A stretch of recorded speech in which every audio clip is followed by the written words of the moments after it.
ब्रह्मा का पिता है, कौन विष्णु की मां, शंकर का दादा कौन है, हमको दे बता। ये जानने के लिए कृपया सुनिए। जगत गुरु तत्वदर्शी संत रामपाल जी महाराज के अमृत वचन सर्व पवित्र धर्मों के पवित्र शास्त्रों के आधार पर। तो इस ज्ञान को देने के लिए परमात्मा स्वयं आते हैं।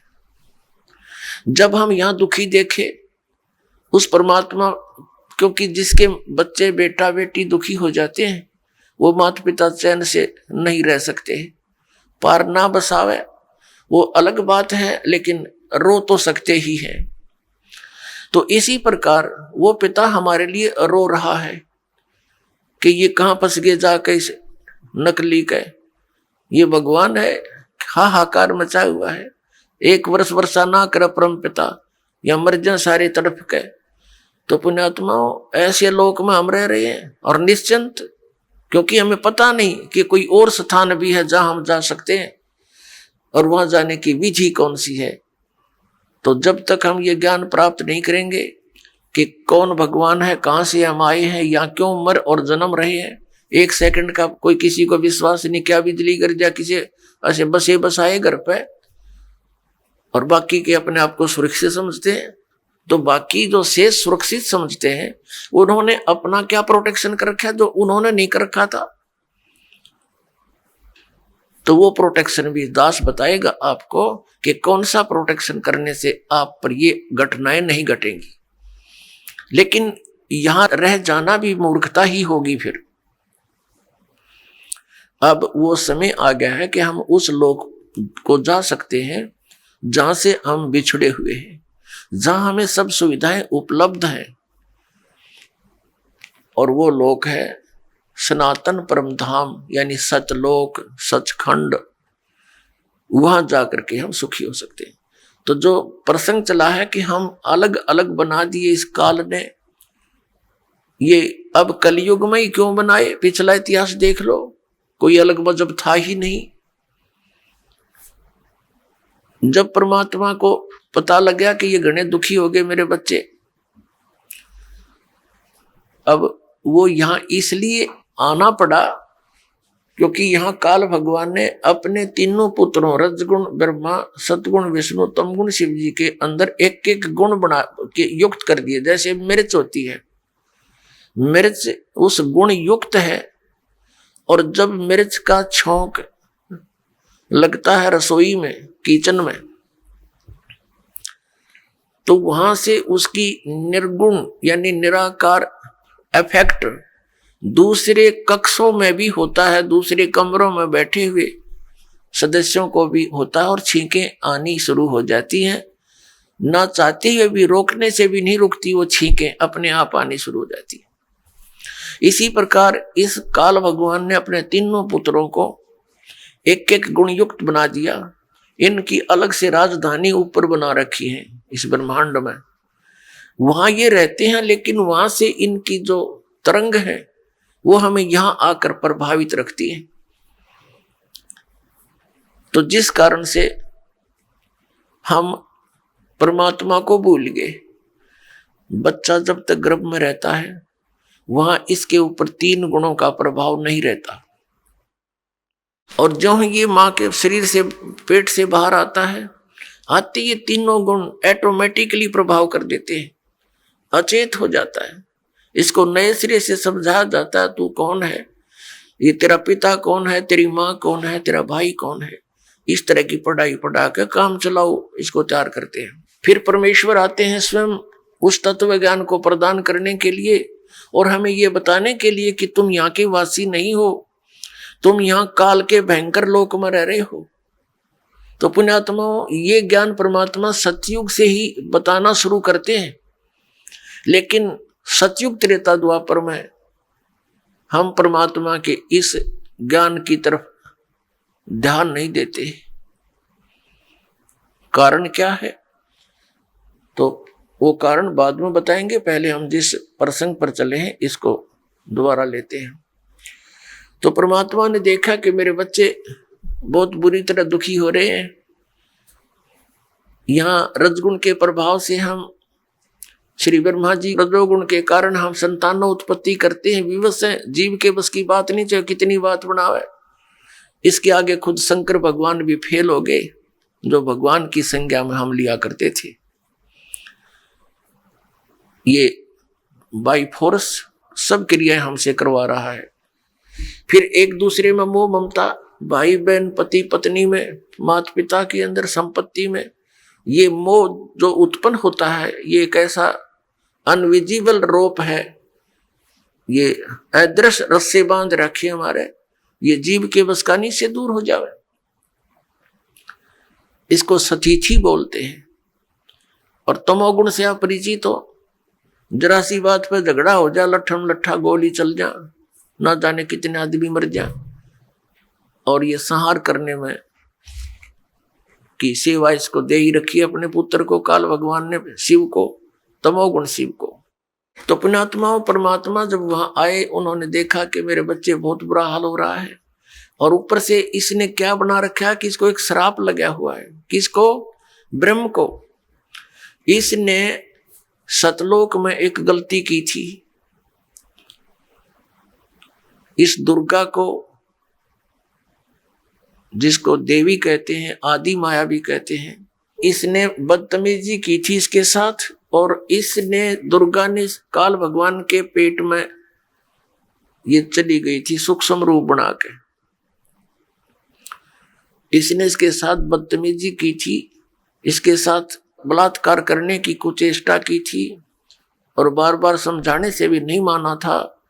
तो अपनी इज्जत की रक्षा के लिए देवी ने इसके पेट में शरण ली थी, और वहां से फिर पुकार की थी। एक लंबी कहानी है, सृष्टि रचना में बताएंगे, लेकिन हम आज का सत्संग उद्देश्य कुछ और है, इसलिए इसको लंबी कथा ना बनाएंगे। तो वहां इसको श्राप लग गया था, परमात्मा ने उस दुर्गा को इसके पेट से निकाला था, और फिर इसने उसको अपनी पत्नी के रूप में स्वीकार किया था। उससे यहाँ ये सब काल की व्यवस्था प्रारंभ हुई। 3 पुत्र उत्पन्न हुए सबसे पहले। इन दोनों के संयोग से, दुर्गा और इस ब्रह्म, काल रूपी ब्रह्म से, रजगुण युक्त ब्रह्मा, सतगुण युक्त विष्णु, तमगुण युक्त शिव। जब हम यहाँ पर दुखी बहुत हो गए, हाहाकार मच गई, इसको एक श्राप लगा हुआ है कि 1 लाख मानव शरीरधारी प्राणियों को नित आहार करेगा, और 1.25 लाख की उत्पत्ति प्रतिदिन करेगा। जिस कारण से इसने हम सबको मानव शरीर दिया है अपने खाने के लिए। हमसे संतानों उत्पत्ति करवाता है बाई फोर्स, और फिर स्वयं खाता है। और इसकी व्यवस्था इसके 3 पुत्र कर रहे हैं। इन ब्रह्मा विष्णु महेश जी को भी ये मालूम नहीं ये हो क्या रहा है। यदि इनको ये विश्वास हो जाए कि तुम्हारे कारण ये सब कुछ ये हो रहा है, तो ये भी सरेंडर कर देंगे, लेकिन इनको विश्वास नहीं हो पा रहा। परमात्मा ने आकर भी इनको समझाने की चेष्टा की थी, पर काल के दबाव से इन्होंने स्वीकार नहीं किया था।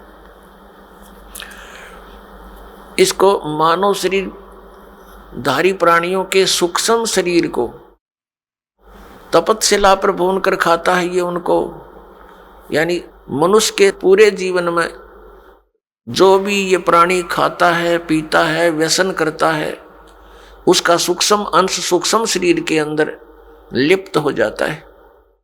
फिर वो आसानी से नहीं निकलता वो गंध। उसने एक व्यवस्था बना रखी है, एक तपस्या बना रखी है, कुकर। उस कुकर में डाल देता है और उनको तब तक उबालता है जब तक उनसे वो गंध ना निकल जा। जीव मरता नहीं, लेकिन वहां जब उबालता है बुरी तरह तड़पते हैं, बुरा हाल कर लेते हैं। और उसने टाइम फिक्स कर रखा, उसके बाद फिर वो अपने आप वहां से खोल देता है कुकर को, यानी उसकी शब्द शक्ति से वो कुकर खुलता और बंद होता है, यानी वो प्राणी उड़ जाते हैं आकाश में और उनसे निकले हुए गंध को ये आहार करता है। आप देखते हैं किसी भी समाज यानी धर्म को देखिएगा, मनुष्य का जो आहार है वो कितना उत्तम दे रखा है। यहाँ पर गेहूं है, चावल है, घी है, शक्कर है, बूरा है, दूध है, दही है, काजू, किस्मत, सेब, संतरे, मेवा है, फल है, कितने सुंदर। इन सब को त्याग के मांस खाना प्रारंभ कर देता है। इनको सबको त्याग के ये हुक्का बीड़ी बना लिए ठूठे, इनको पीता है। बताइए क्यों पीता है? क्योंकि ये काल मन रूप में सब में विद्वान हो गया और इसने ही ये सब क्रियाएं करवानी है ताकि इसका चटपटा आहार बने और जिससे इसका जो भोजन है वो स्वादिष्ट बन जावे, हमें वह भून कर खाता है, जीव मरता नहीं। अब यहां आपके मन में एक शंका उत्पन्न होगी कि भाई इसको श्राप दिया किसने? हमारे पिता ने, परम पिता ने, सतपुरुष ने, कबीर देव ने। तो फिर यहां भी शंका उत्पन्न होगी क्योंकि अभी तक ये तत्व ज्ञान आपने सुना नहीं। बाकी जो ज्ञान आपने परंपरागत सुने हैं उनमें आपको कोई डाउट रहा नहीं, चाहे वो कैसे भी हो। और ये नया ज्ञान सुनते हैं तो ढेर सारी शंकाएं मन में उत्पन्न हो जाती है, स्वाभाविक है। अब आपके मन में ये आवेगा कि तो फिर भगवान ने इसको श्राप दे ही दिया, वो श्राप ही नहीं देना चाहिए था। पुण्यात्माओं, आप देखते हैं 84 लाख प्रकार की योनियां, कीटाणु, ये जीव जंतु, पशु पक्षी, इसने योनियां बना रखी हैं। यदि परमात्मा इसको ये श्राप नहीं देता तो ये मानव शरीर नहीं देता आपको, और मानव शरीर नहीं देता तो आप कभी भी स्वदेश नहीं जा सकते थे। अब मानव शरीर का इसलिए इसको श्राप देना पड़ा कि ये मनुष्य शरीर पाओगे तो इनको मैं अपने निज घर की जानकारी, खबर पहुंचा सकता हूं, और ये तो दुख पावे ही पावेंगे क्योंकि इन्हें गलती कर दी, इस नालायक के साथ चले गए, कुत्ते बन के, गधे बन के, सुअर बन के, कैसी दुर्गति हमारी हो रही है। तो पुण्यात्माओं, परमात्मा का जो ये अध्यात्म ज्ञान है ये बिल्कुल सत्य है। इस सत्य में आपको अविश्वास ना होना चाहिए। अविश्वास की जो ना गुंजाइश दास छोड़ेगा नहीं। यदि आप धैर्य पूर्वक इन सत्संगों को, दास के वचनों को, जो गॉड गिवन है, परमात्मा के दिए हुए परम अक्षर ब्रह्म के, सतपुरुष के, वो आपको सुनाता हूँ। ये किसी डूम भाट के गीत दास नहीं सुनाता, उस परमात्मा का दिया हुआ ज्ञान आपके रूबरू और सभी सदग्रंथों से मेल करके आपके समक्ष प्रमाणित करता हूँ। और फिर आपको कुछ दिनों के बाद कति संशय नहीं रहेगी। प्रारंभ में तो संशय होती ही होती है, इन संशयों में ही आप सुनते ही रहिए इस ज्ञान को।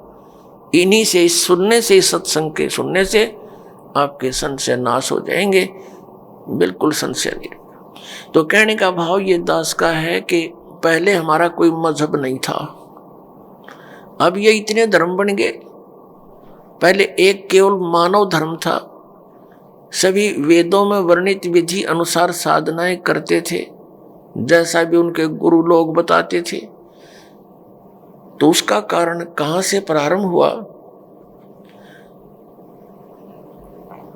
जब हम यहां महादुखी हुए, किसी का पुत्र मर रहा है, किसी की पुत्री विधवा हो गई है, किसी के माता पिता दोनों ही मर जाते हैं 10-10 वर्ष, 12 वर्ष के बच्चों को छोड़कर, और किसी माता पिता के सामने ही पूरा परिवार नाश को प्राप्त हो जाता है। कहीं पर भूकंप आकर हजारों की संख्या में व्यक्ति मारे जाते हैं, आराम से सो रहे होते हैं, ना जाने के बिजली गिर जाती है, कहीं पर अचानक फ्लड आ जाती है, सब परिवार के सदस्य, कोई इधर मर रहा है, कोई इधर फिर रहा है, कोई कहीं पहुंच गया, और कितने प्यार से हम विश्राम कर रहे होते हैं। तो ऐसे गंदे लोक में आकर हम शेष बचे हुए ये सोचते हैं कि हमारे ऊपर ये आपदाएं नहीं आएंगी। ये भूल है आपकी।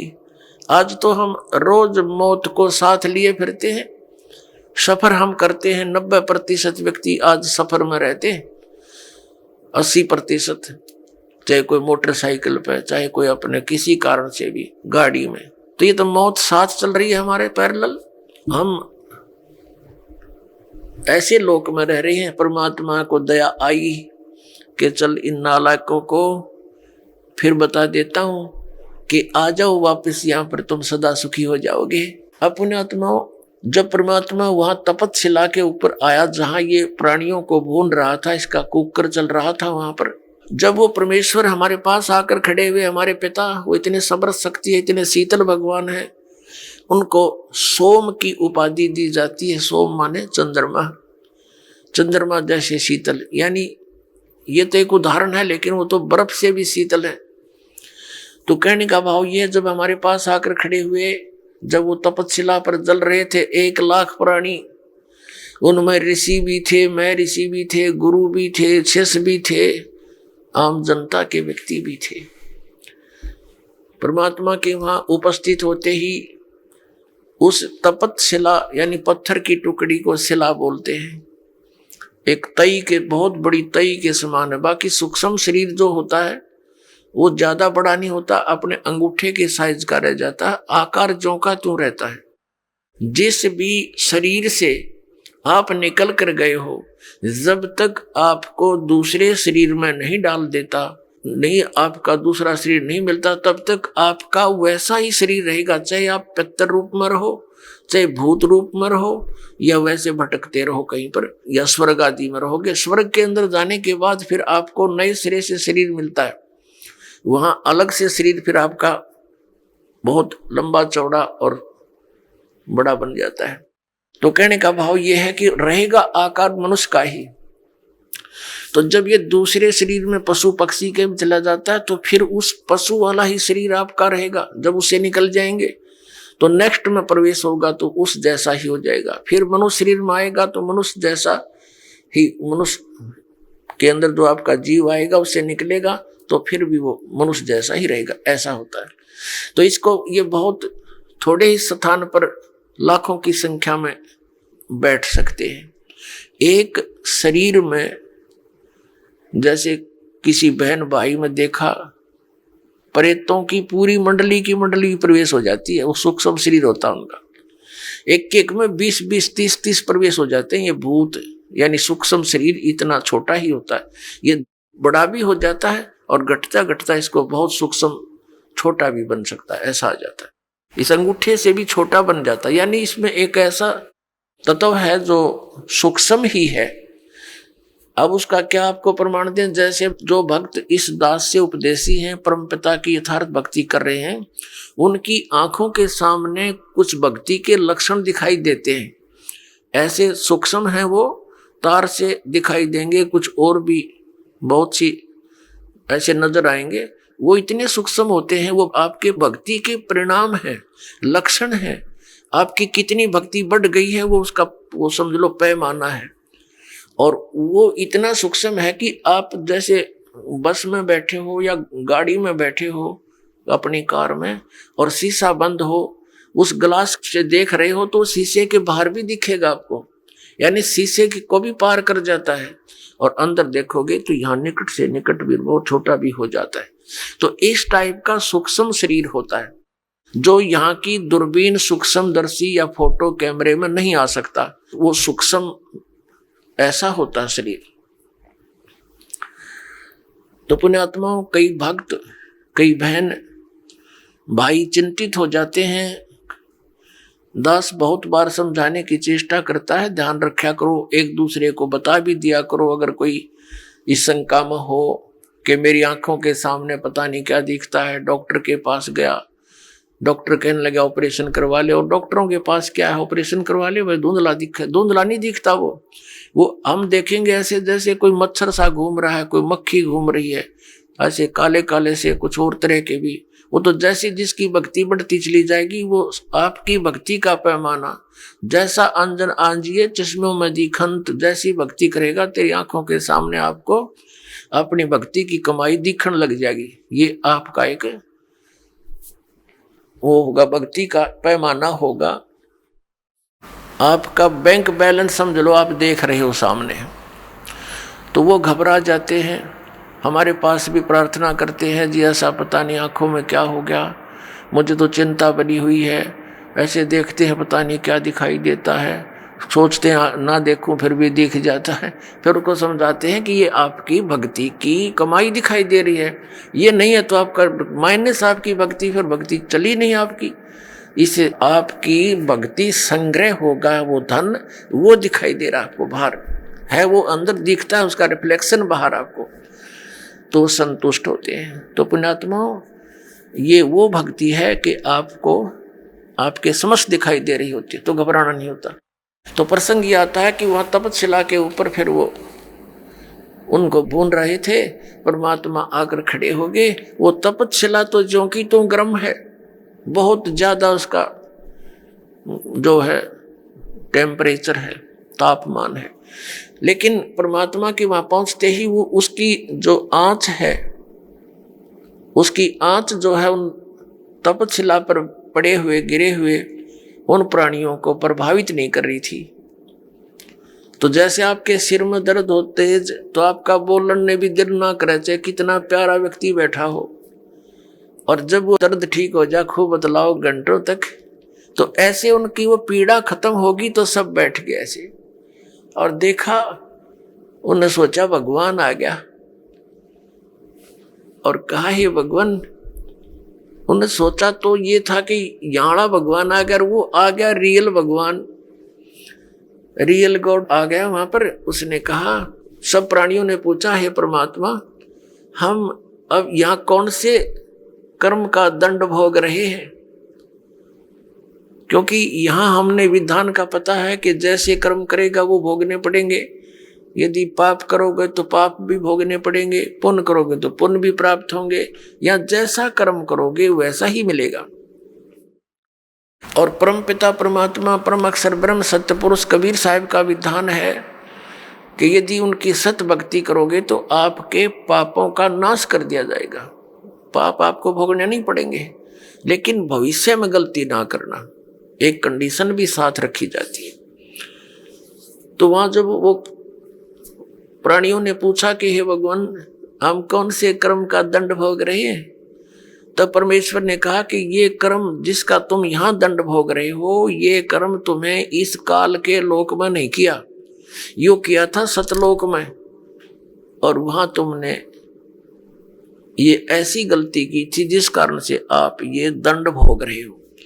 परमात्मा ने वहां फिर उनको पूरी तपशिला पर वो तड़प रहे थे प्राणी, फिर एकदम शांत हुए।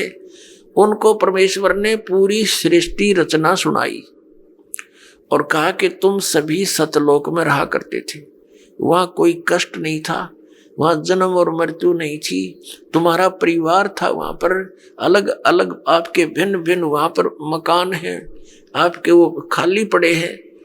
अपने आत्माओं, यहाँ प्रत्येक व्यक्ति की ये एक नेचर है हमारी मनुष्य की कि हम कोठी बनावे तो बहुत बड़ी बनावे, बहुत बड़ी हो, आगे पार्क भी हो और झूले झाले भी डल रहे हो, यानी सब तरह की सब सुविधाएं, फुहारे छूट रहे हो, झरने बना रखे हो, तालाब बने हो नहाने धोने का, लेकिन ये हमारे से नहीं बन पाते हैं, वो अलग बात है। तो ये सब सुविधाएं आप जी को वहां सतलोक में है, और वहां आपका परिवार था, और पूरा का पूरा बहुत बड़े बड़े मकान आपके वहां पर हैं, नूर के महल हैं, नूर के बाग हैं आपके, अलग अलग प्रत्येक वहां हंस के परिवार का एक बहुत बड़ा लंबा चौड़ा व्यवस्था है।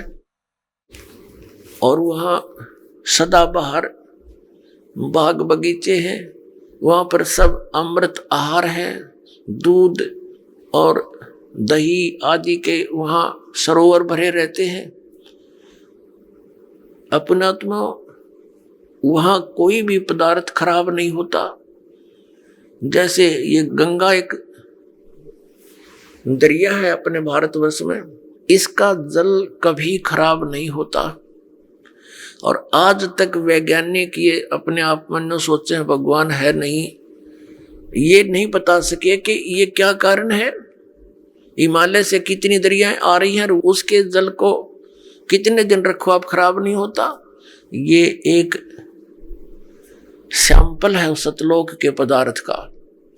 ये सतलोक से आई है ये गंगा, और सतलोक से आई है ये निरंजन काल के लोक में, फिर आई है ब्रह्मांड में, जहां ये काल का एक टॉप, ब्रह्मांड के शिखर में टॉप में इसका अलग से एक गुप्त स्थान है। ये पहले वहां आकर गिरी, वहां इसने इसका बहुत बड़ा सरोवर था, वो 6 महीने में भरा।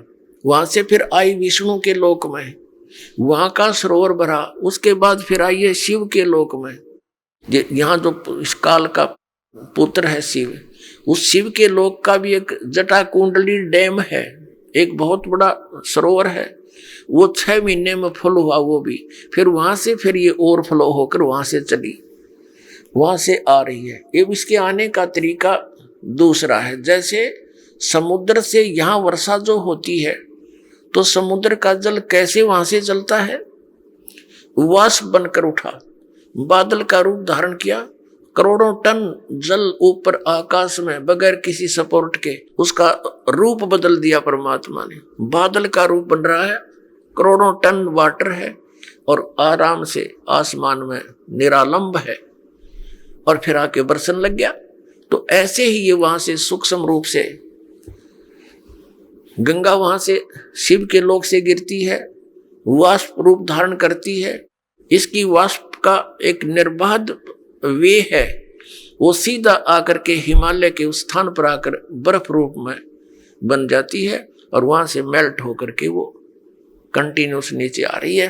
तो ये सैंपल है उस परमात्मा के सतलोक के पदार्थों का। वहां कभी यहाँ भी खराब ना होती से गंदे लोक में, वहां तो बड़ा स्वच्छ स्थल है। तब परमात्मा ने सारी सृष्टि रचना बताई कि पुत्रों बच्चों, तुमने एक भयंकर भूल करी थी। ये काल भगवान वहां तपस्या कर रहा था, तो तुम उस पर आसक्त हो गए, और वो तपस्या कर रहा था कि मुझे अलग स्थान चाहिए। सत्ययुग तप इसने एक किया, उसके प्रतिफल में परमेश्वर सत्य पुरुष ने, कबीर साहिब जी ने इसको 21 ब्रह्मांड प्रदान कर दिए। तप से राज्य प्राप्त होता है। इसने फिर सत्ययुग तप किया। फिर परमात्मा ने पूछा कि तू क्या चाहता है। इसने कहा जी भगवान मुझे कुछ कंस्ट्रक्शन करने की सामग्री दे दो, मटेरियल दो। ये ब्रह्मांड 21 ब्रह्मांड तो ऐसे हैं जैसे खाली प्लाट पड़े हो।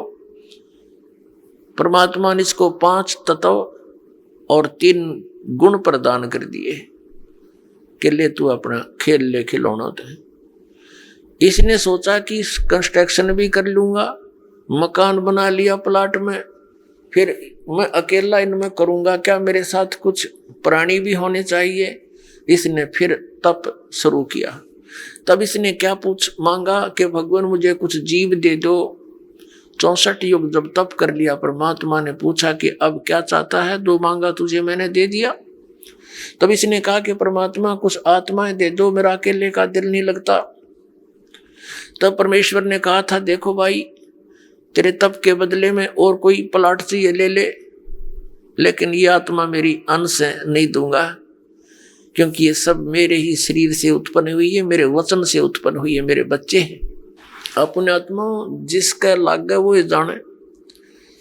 जैसे इन बहनों से पूछ कर देखो, पिता में भी ममता इतनी नहीं बनती बच्चों में जितनी माँ में बनती है। एक बहन को एक बच्चा हुआ, उसके ना हाथ ना पैर ना सिर, एक रसोड़ी सी, और थोड़ी देर तड़फा और खत्म हो गया। उसके लिए भी बुरी तरह रो रही है, टक्कर मार मार के, हाय मेरा बच्चा, हाय मेरा बच्चा। अब इसी प्रकार हम परमात्मा के बॉडी से निकले हैं, उसके वचन से। और पुण्यात्माओं, जो ये लोग कहते हैं, कुछ दिग्भ्रष्ट व्यक्ति आचार्य पद प्राप्त करके, गुरु पद प्राप्त करके, इन्होंने ठेका ले रखा है जनता को गुमराह करने का और शास्त्र विरुद्ध ज्ञान बताने का। ये कहते हैं जीव ही परमात्मा है और अस्तित्व है ही नहीं। अब जैसे ये साथ में उदाहरण भी लेते हैं तुलसीदास कृत रामायण की चौपाइयों का। गोस्वामी तुलसीदास जी ने भी कहा है कि ईश्वर अंश जीव अविनाशी, ईश्वर का अंश है ये जीव, लेकिन ये है अविनाशी। अब अविनाशी की रचना अविनाशी ही होती है, तो परमात्मा का अंश है ये जीव, उसने अपने वचन से सभी आत्माओं को रचा था। तो कितनी ममता उस परमात्मा की आपके अंदर। आप तो समझ नहीं सकते इस बात को, क्योंकि आपने यो ज्ञान कदे सुना ही नहीं। यदि सतलोक और सचखंड की महिमा सुनाने वाले ये नकली पंथ थे, ये राधा स्वामी और ये सच्चा सौदा वाले और ये जय गुरुदेव वाले और ये निरंकारी जनोद वाले, ये सारे नकली थे, न कख नहीं पता सतलोक और सचखंड का। ये काल प्रेरणा से काल ने पहले भेज दिए थे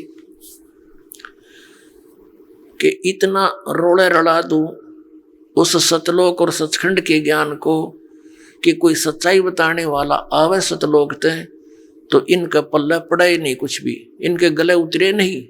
ये सारा सुनियोजित तरीके से इसी समय किया गया इस काल ने।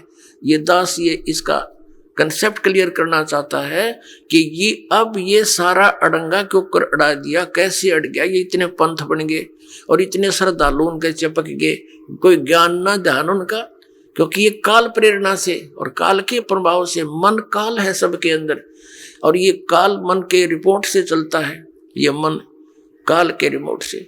और तो ये सब फटाफट वहां भेज दिए, वो धक्के मारन ये हंगे जावा उड़े और हम यहाँ पलका बिछाए बैठे हैं, सारी सुविधाएं देते हैं, यहाँ नौके ना वहां के दे रहा है, वहां से भर ली जोड़ी तुमने।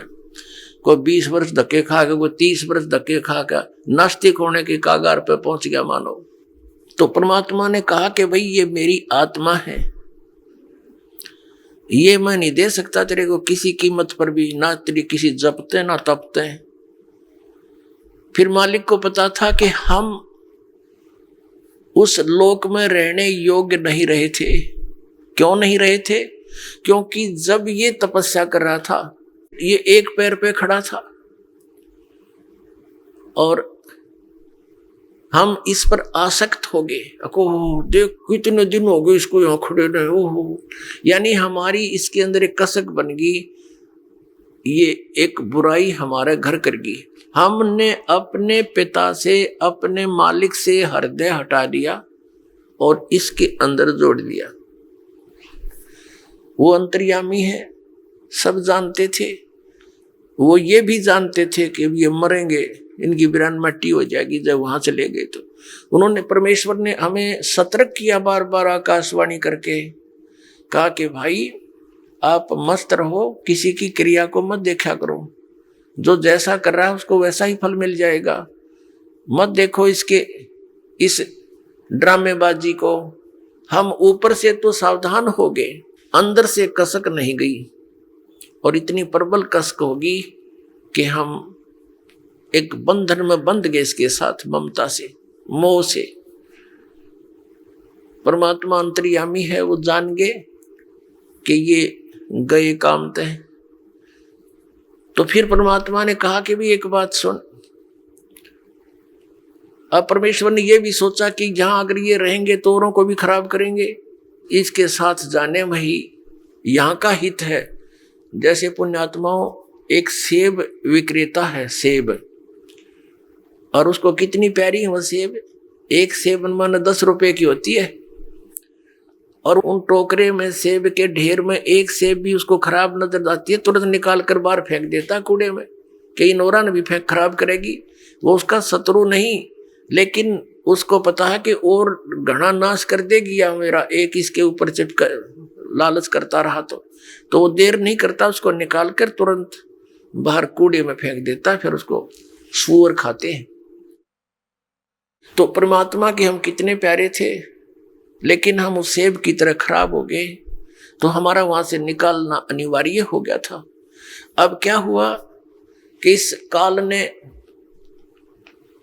जब ये कहा कि भगवान मुझे कुछ आत्मा दे दो, परमात्मा ने मना कर दिया। फिर कहा कि देखो एक शर्त पर दे सकता हूं, यदि कोई सब इच्छा से तेरे साथ जाना चाहता है तो मैं भेज दूंगा, वैसे मैं नहीं भेजूंगा।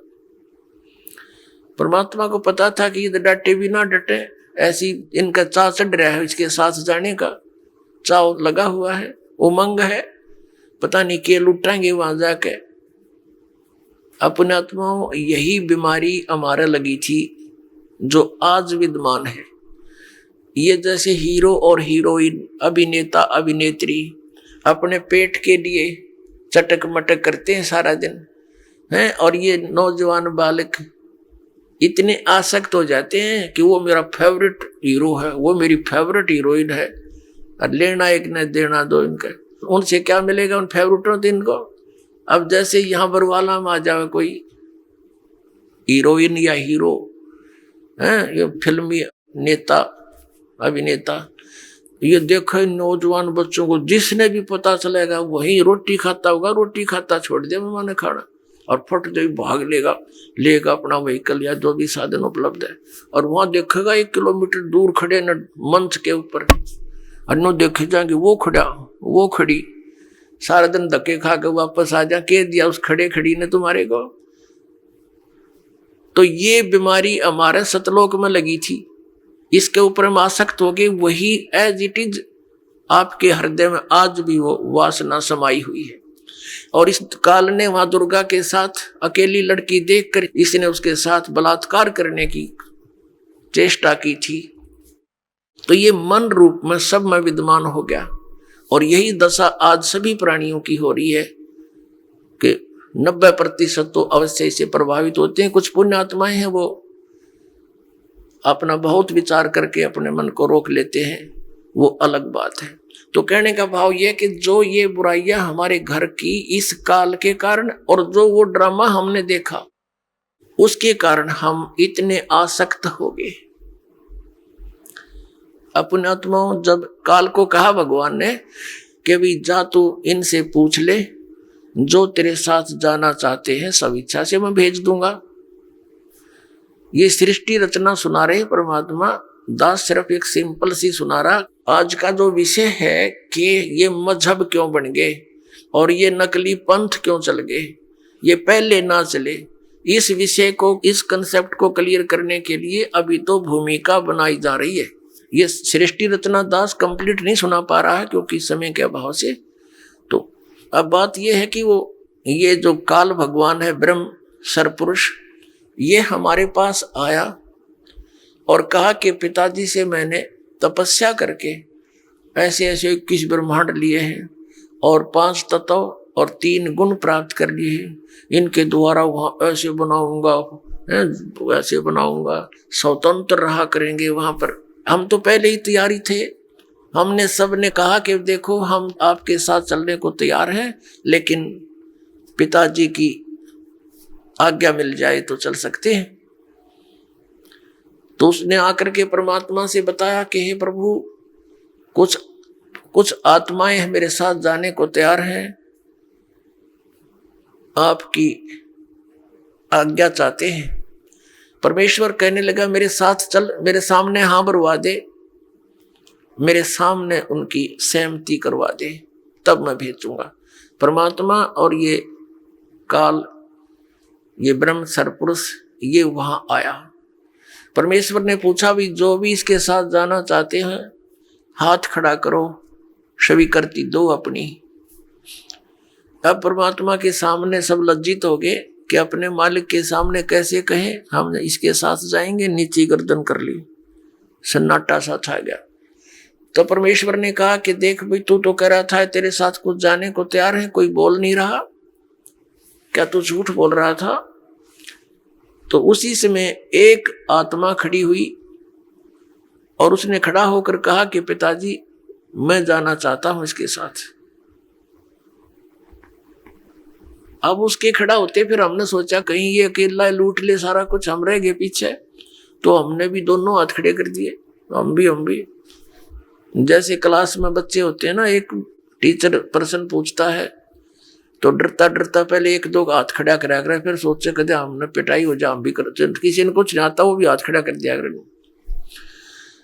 तो ऐसी दशा होगी हमारी। परमेश्वर ने कहा भी ठीक है, जो भी तेरे साथ जाने की इच्छा रखते हैं इन सब के नंबर मेरे पास हैं, आप जाओ अपने ब्रह्मांड में। ये 21 ब्रह्मांड पहले सतलोक के अंदर ही थे। जैसे दिल्ली के प्रधानमंत्री जी अपने पुत्र को कोई प्लाट दे दे बाहरी दिल्ली गांव में, यानी हरियाणा या इधर राजस्थान के बॉर्डर पे, ऐसे ये प्लाट वहां दे दिए थे इसको 21 ब्रह्मांड। ये वहां घूम रहे थे खाली। तब परमात्मा ने कहा ठीक है अभी तू जा अपने प्लाटों में, मैं भेजूंगा इनको, अपने हिसाब से भेजूंगा, ऐसे नहीं, मेरा विधि अलग होगी तेरे साथ भेजनी। तो उन सभी आत्माओं को जो वहां पर नर आकार थे, सूक्ष्म बीज रूप बना दिया। परमात्मा जो चाहे सो कर ही। पुण्यात्माओं, अभी तक हम खासकर इस कलयुग के इस थोड़े से दौर में भगवान के अध्यात्म मार्ग से कोसों दूर हो चुके हैं। यदि कोई भगवान की लीला सुनाता है, हमें अटपटी सी लगती है, हम उसको स्वीकार करने को तैयार नहीं होते। हमारे स्वीकार ना करने से भगवान की महिमा या वो लीलाएं झूठी नहीं हो सकती। जैसे जब हम छोटे छोटे थे उस समय क्या देखा करते थे, ऐसे तगड़े तगड़े बूढ़े बुजुर्ग, और उनके विषय में बताया करते थे ये 5 मन 40 किलो का 1 मन होता है, यानी 200 किलोग्राम वजन को सिर पे रखकर, और लकड़ी की सीढ़ियां, खड़ी सीढ़ियां होती थी, खड़ी लकड़ की, एक तो पौड़ी होती है ऐसे, तो वो खड़ी पौड़ी होती थी, और छत पर मिट्टी डालते होते थे, कच्ची मिट्टी छत देते थे नए मकान। कहते हैं ये 200 किलो वजन को, उसके बड़े बड़े टोकरे होते थे, झाले बोला करते उनको, उसको भरकर इसके सिर पर रख देते थे इनका, और ये ऊपर चढ़ कर और वहां डाल आते थे। अब ये बात और 100 साल के बाद अगर कोई कहेगा ना, उसने मूर्ख बताया करेंगे, हम आंखों देख रखे। क्योंकि और 100 साल में तो देख लो, अब कोई 10-50 किलो वजन ठानी आदमी नहीं रह रहा, और आने वाले 100 साल में तो इतनी प्योद रह जाएगी, और 10-12 किलो ठानिया व्यक्ति नहीं पाओगा, ऐसी स्थिति आ जाएगी इस प्राणी की। इतना घट गया हमारे सतर, प्रदूषण के कारण शरीर की शक्ति लॉस होती जा रही है। और इससे और पीछे जाए तो और तगड़े तगड़े व्यक्ति थे, भीमर की कथा सब सुने तो कोने सिर गले उतरती, और वो सच्ची थी सारी। ये तो ही एक बल के आधार से, एक आध्यात्मिक बल अलग होता है। अगस्त ऋषि जी ने 7 समुद्रों को एक ही घूंट में ऐसे चुलू उठाई थी और ऐसे पी लिया था, खाली हो गया था ये बिल्कुल। इसमें ये मगरमच्छ तड़पते दिखाई दे थे, और फिर प्रार्थना की गई, हे ऋषि जी ये तो सब बुरा हाल हो जाएगा, यहाँ का बैलेंस बिगड़ जाएगा, आप भी नहीं रहोगे क्योंकि पृथ्वी पर वर्षा का अभाव हो जाएगा, सब प्राणी मर जाएंगे। तो फिर उसने कहते उल्टा ही कुरला कर दिया, ये पूरे भर गए। तो ये कोई बड़ी बात नहीं है, और आप इस पे भी नहीं विश्वास कर पाओगे तो अध्यात्म मार्ग में नहीं चल सकते। इन कलियुगी ऋषि, नकली गुरुओं ने, महर्षियों ने जो हमें भगवान की इन कथाओं से दूर कर दिया कि ये झूठी है, ऐसा नहीं हो सकता, द्रौपदी की साड़ी नहीं बढ़ सकती, ये इस तरह की बकवाद गढ़ दी, जबकि ये सारी सच्चाई है। परमात्मा जो चाहे वैसा कर दे, उसके एक वचन में सारे ब्रह्मांड उत्पन्न हो गए, तो वो क्या नहीं कर सकता। तो अध्यात्म मार्ग में पुण्यात्माओं अविश्वास नहीं चलता, और पहले हमारे पूर्वजों को अविश्वास नहीं था, और उस अविश्वास का और ब्लाइंड फेथ था उनका भगवान में और उन गुरुओं में, तो उन्होंने दुरुपयोग किया नकली ऋषि, महर्षि, गुरुओं ने, ये वर्तमान के कलयुग क्या ने, कि उनके ब्लाइंड फेथ को कि जो गुरुजी बोल रहे हैं वो सारी सच्ची होती हैं, हमने ब्लाइंड फेथ किया, और जो मार्ग उन्होंने बता दिया हमने ये सोचकर ग्रहण किया कि ये हमारे सदग्रंथों से ही पढ़कर सुनकर वहीं से इन्होंने ज्ञान दिया। तो इन्होंने सब मिसगाइड कर दिया, वो सब दंत कथा सुना दी, और भक्ति विधि शास्त्र अनुकूल ना रहने से हमें प्रभु परमात्मा से मिलने वाली सहायता बंद होगी। तो अब हम ये सोचते हैं कि ऐसा कभी हो ही नहीं रहा, हम सब कुछ कर रहे हैं। अब आप इस मार्ग पर लगोगे, जो दास आपको मंत्र देगा आप सत भक्ति करोगे सच्ची नियत, फिर देखना आपके क्यों होगा, फिर आपको विश्वास होने लग जाएगा कि परमात्मा सब कुछ कर सकता है। आपको देखो जैसी आपकी श्रद्धा और भक्ति बढ़ती चली जाएगी उतना ही मालिक आपके निकट आओगा। और परमात्मा की पावर से तो कुछ भी हो सकता है। अब जैसे एक जैक होता है, जैक इतना को सब सारा लोहे का जुगाड़ सा, जिसने उसके फंक्शन का ना पता हो और कोई ये कहे कि ये जैक 250-300 क्विंटल यानी 3-4 टन के ट्रक को इंक्लूडिंग उसके वजन उसके वेट के, और वो इतना ऊंचा उठा दे 1 फुट, तो कैसे दच्चा किसी व्यक्ति का दच्चा या जिसने उसका फंक्शन का ना पता हो, और उसने लगा के देखो 2-4 रुपये घुमा दे, इतना ऊंचा उठा दे सारे के सारे ने, जो बजरी का भरा हो सारा वो ट्रक और ऊपर उठा दे वो। तो ऐसे परमात्मा की वो वर्ड पावर है, यानी उसकी शब्द शक्ति है। वो सारे ब्रह्मांडों को उठा के छोड़ दिया और उस शब्द शक्ति से चल रहे हैं, घूम रहे हैं, अपनी अपनी क्रिया कर रहे हैं। वो जैक है परमात्मा का, ये समझो। तो इस मार्ग में आप जी को अब पुनः ब्लाइंड फेथ करना पड़ेगा, लेकिन ब्लाइंड फेथ करने से पहले आपने इस मार्ग को जैसे दूध का जला हुआ फूंक मारता है लस्सी को, ऐसे ग्रहण करना। आंखें बंद करके ग्रहण नहीं करना, लेकिन इसको ग्रहण करके फिर आंखें बंद कर लेना। कहने का भाव यह है कि फिर अग्रम अग्रम ना करना, यू नाम लेने पीछे। इस दीक्षा लेने से पहले आप खूब ट्राई करो और खूब परीक्षण करो, सब जो दास बताता उसका प्रमाण देखो, और फिर आंखें बंद करके उपदेश ले लो, और फिर आंखें ही बंद रखना, यानी ब्लाइंड फेथ करना, पूर्ण विश्वास करना दास के एक एक शब्द पर, फिर आपकी भक्ति चलेगी। अब तो आप आते हो दूध के जले हुए और फिर यहां फूंक मारते हो लस्सी को भी, कोई बात नहीं, कुछ दिन के अंदर आपको अपने आप डिफरेंशिएट का पता लग जाएगा। और खूब ट्राई करो पहले, फिर बाद में अगन बगन करोगे तो भगवान का लाभ मिलना बंद हो जाएगा। दीक्षा लेने के बाद यदि आप दास के वचनों में अविश्वास करते हो, आपका नाम नहीं रहेगा। कह कबीर सुनो भी साधो, मैं तो हूं विश्वास में। अब उस परम पिता परमेश्वर परम पूज्य कबीर जी, जो एक जुलाहा जाति में, एक झोपड़ी में रहने वाला, एक धोती लंगोटी में रहने वाला, और उसको भगवान मानना बालकों का खेल है, लेकिन वो परमात्मा है और थे और रहेंगे, क्योंकि हम समझ नहीं सके।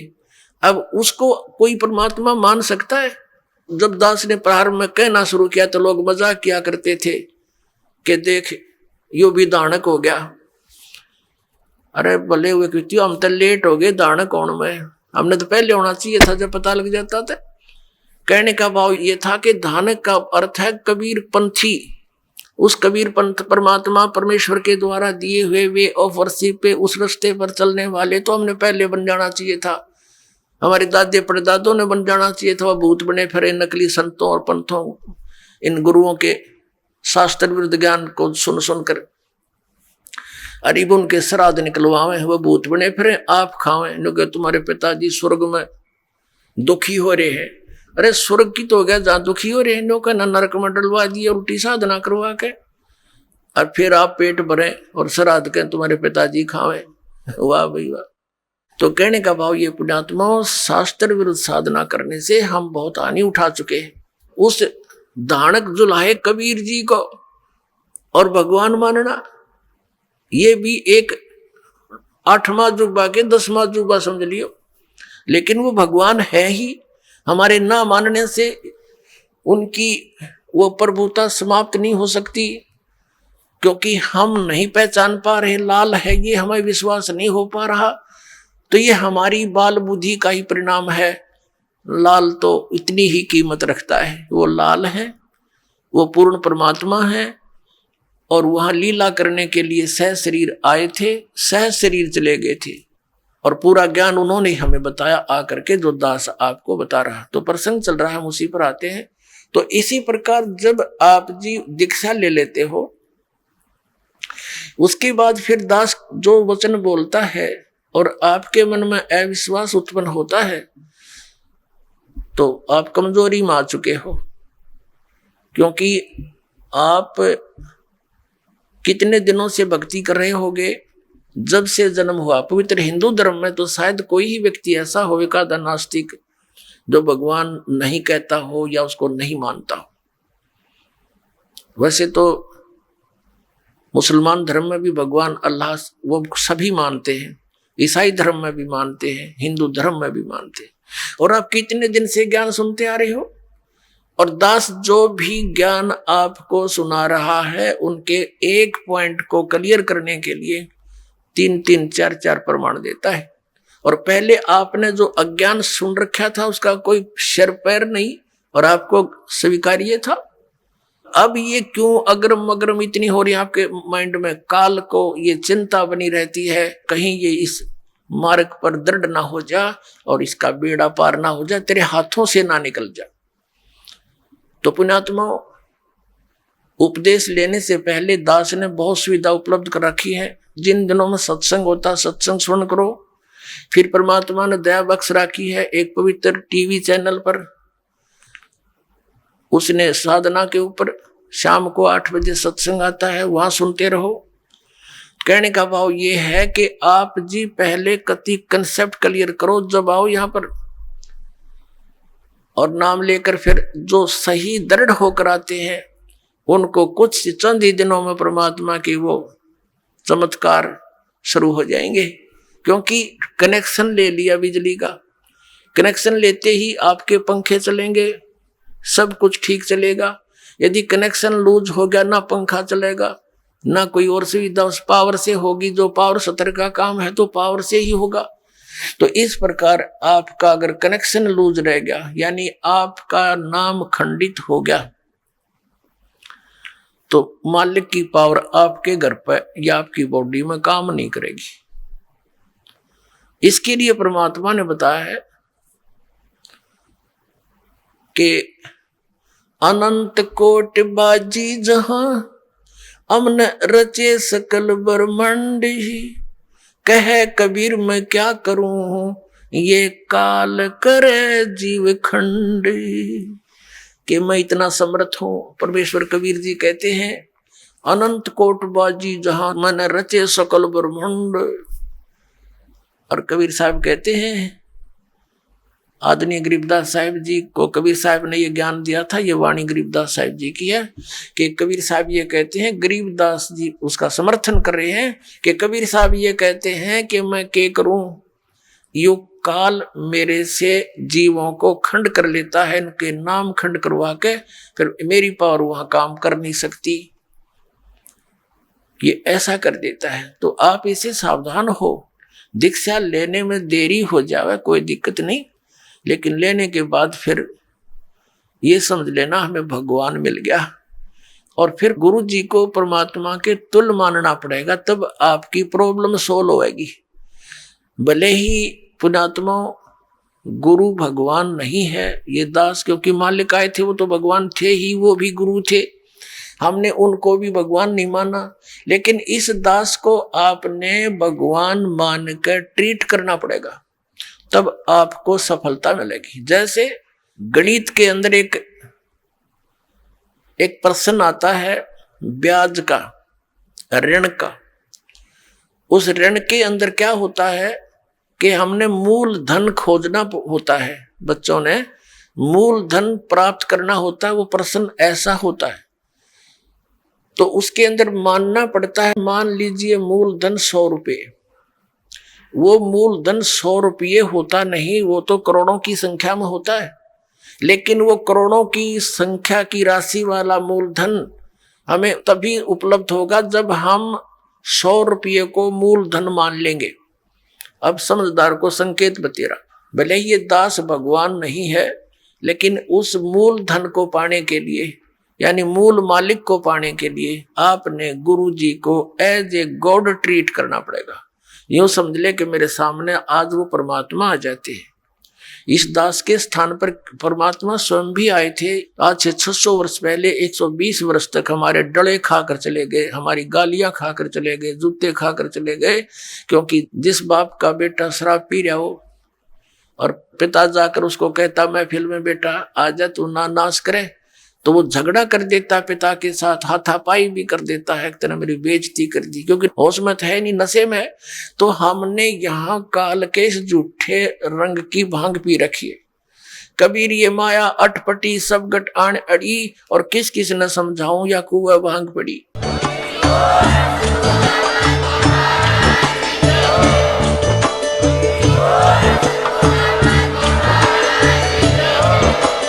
आप सुन रहे थे जगत गुरु तत्वदर्शी संत रामपाल जी महाराज जी के मंगल प्रवचन। अधिक जानकारी के लिए विजिट कीजिए हमारी वेबसाइट www.jagatgururampalji.org। संत रामपाल जी महाराज जी के शुभ आशीर्वाद से पूरे विश्व भर में 500 से भी ज्यादा नाम दीक्षा केंद्र हैं, जिन पर संत रामपाल जी महाराज जी द्वारा ऑनलाइन निशुल्क नाम दीक्षा दी जा रही है। अपने नजदीकी नाम दीक्षा केंद्र का पता करने के लिए संपर्क करें 8222880541।